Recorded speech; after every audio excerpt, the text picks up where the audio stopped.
Halo teman-teman, perkenalkan nama saya Jenny Anacina Batonis. Saya mahasiswa aktif di Universitas Nusa Cendana Kupang, program studi pendidikan guru sekolah dasar, Fakultas Keguruan Ilmu Pendidikan dengan NIM 22011400030, kelas D semester 3. Pada video kali ini saya akan membahas tentang perkembangan dan tujuan pendidikan IPS di SD.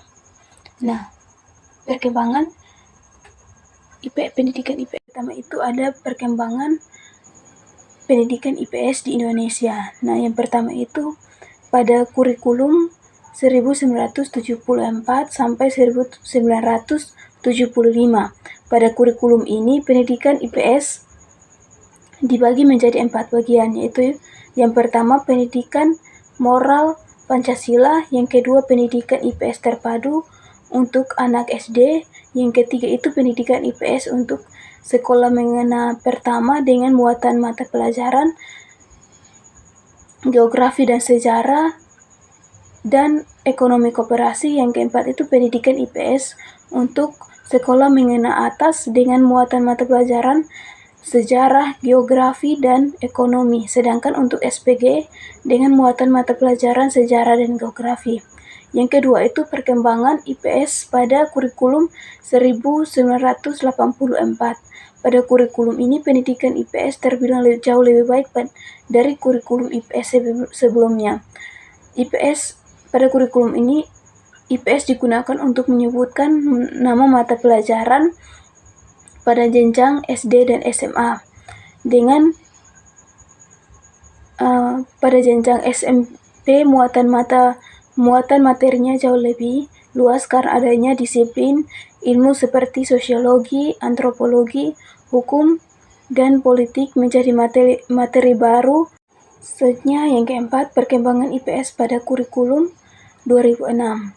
Berdasarkan keputusan Menteri Pendidikan Nasional Republik Indonesia nomor 22 tahun 2006 tanggal 23 Mei 2006, IPS mempunyai karakteristik tersendiri karena kurikulum IPS yang mulai berlaku pada tahun ajaran 2006 ini tidak menganut istilah pokok bahasan, namun cukup simpel, yakni standar kompetensi dan kompetensi dasar. Perkembangan IPS pada kurikulum 2013 ini, pembelajaran IPS diintegrasikan pada kompetensi dasar disiplin ilmu lain yang dihubungkan melalui keterkaitan topik atau makna. Selanjutnya ada bagian yang kedua, yaitu bagian tujuan ilmu pengetahuan sosial. Nah, tujuan ilmu pengetahuan sosial adalah untuk membantu perkembangan wawasan, pemikiran, dan kepribadian agar memperoleh wawasan pemikiran yang lebih luas dan mempunyai ciri-ciri kepribadian yang diharapkan dari setiap anggota pelajar, dan membentuk sikap dan karakter setiap siswa dalam berinteraksi dengan orang lain.